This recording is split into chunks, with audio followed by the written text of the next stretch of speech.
首先係物業入嚟嘅大門，旁邊就係飯廳，放到6至8人飯枱。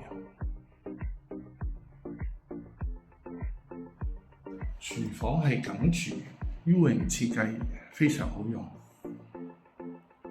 有爐頭、雪櫃、抽油煙機。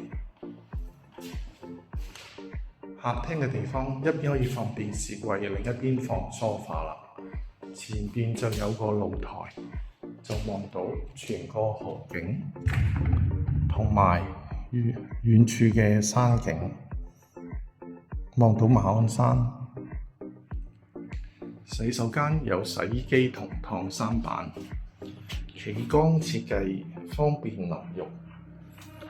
第一個房間放完床之外，可以放個高身衣櫃，亦望到全河景同埋遠處嘅山景。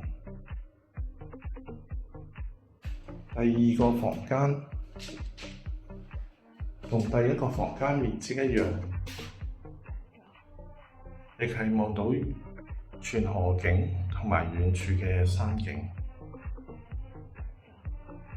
主人套廁係明廁，有企缸、浴缸，浸浴就非常方便舒服。主人套房放到雙人床，右手邊特設衣櫃位，左手邊有個工作平台，可以做啲曬浪嘅工作。呢邊就望到全河景同遠處嘅山景。